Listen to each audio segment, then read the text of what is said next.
What's up everybody, Epic here with another tutorial for you guys on a pretty fun combination that I see a lot of people doing, especially in the gyms. It's a lot of fun. It's very similar to the double Kong, and it's actually a Kong to a roll on two different obstacles. It would be very practical if you were doing something from like, one ledge and you had like nothing but flat ledge on the other one, but there's like a nice size gap on the side, something fun to do. So real quick, I do want to say that make sure you have a good understanding of the double Kong. It's very important. Couple keys is to bring your legs up high upon the actual takeoff of your double Kong. When you take off, you want to make sure that as you're getting close to the obstacle, that you're putting your chest close.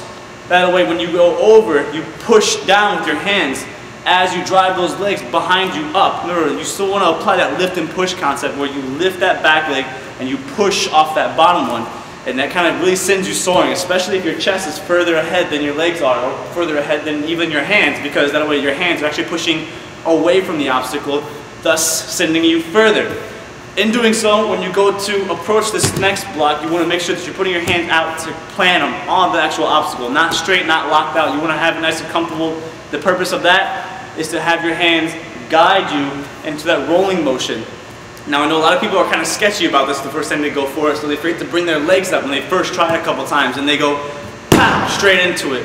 So they'll come forward and they'll land up like that. Alright? Try not to do that. Like I said, get a good understanding of the double Kong, or even get your double Kongs down, because that's going to help so much, because it's the same type of motion. You want to get used to committing. You're doing it kind of like you're doing a double Kong. This time you're following through with your legs, and as you approach the second block, you collapse into a roll by balling up basically as you roll, and you can kind of just flow right off depending on how high the obstacle is, alright? So, with nothing more to do, let's walk you guys through it. I see some people will do the thing, we'll start from the other side of the gym. I'm only going to start about right here, which is a good maybe, let's see, 1, 2, 3 decent strides away. That way I focus on the whole creating momentum and building it as I approach it. So start off this little bit of ledge here, whatever, go 1, and then dip and take off. Now again, like I said before, you want to get your chest kind of close to the obstacle. That way when you're pushing down, you're kind of pushing away from the obstacle. That will send you further. If this is kind of sketchy for you guys, those of you guys who are beginning, start with this.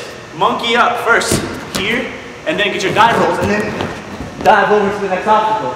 Now when you do the dive roll part, it's kind of sketchy, so let me bring this a little bit closer so I can kind of demonstrate it a bit easier for you guys. When you're doing that dive roll motion, you're up on this obstacle here. When you're reaching out, like I said before in the beginning, you want to plant those hands to kind of guide you. As you're reaching forward, ball up. And then if you guys can get that whole control bit down at the dive roll, you can kind of pump off your shoulders. So I'm going to show you sideways. When you collapse only in your shoulders and not let your lower back hit, you can kind of bump your shoulders off, bump your hips up and your legs, kick out, and then get a little bit of air out of that whole roll you did. So when you're doing that roll, you can kind of pump off your shoulders here, poof, and kind of keep that momentum going a bit more. So that might help a couple of you guys. With nothing more to do, that's pretty much the basic gist of how to do this bit. Like I said, get the double Kong bit down.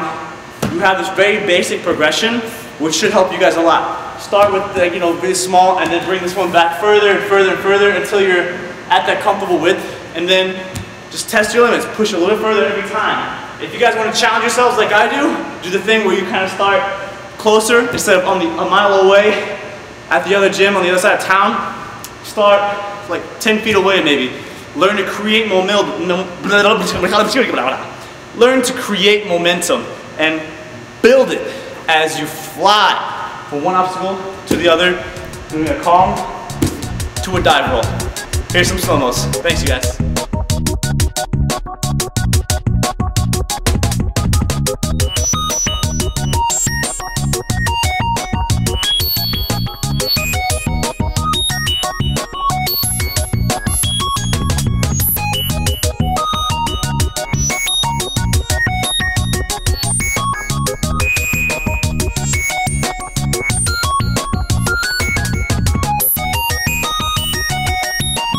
So there you got it, the Kong to a dive roll combination. Very fun move, especially if you have a long run. So take that, play with it, experiment, find out what way is best for you guys, find out how to work around it, A few tips, make sure that you don't let your head touch the ground or the mat, especially when you're rolling. When you're rolling, the only thing your head touches is the air. You want to roll from one shoulder to the opposite hip, and same thing vice versa. So from left shoulder to left, left shoulder to right hip, right shoulder to left hip. So I get my left and right mixed up. But that's pretty much the gist of it. Make sure you're getting your chest close to that first block when you do the Kong so you can get more distance and fly further. And yeah, have fun with it. So again, I'm Epic. This is a tutorial on the Kong to a dive roll. Take great care and stay positive.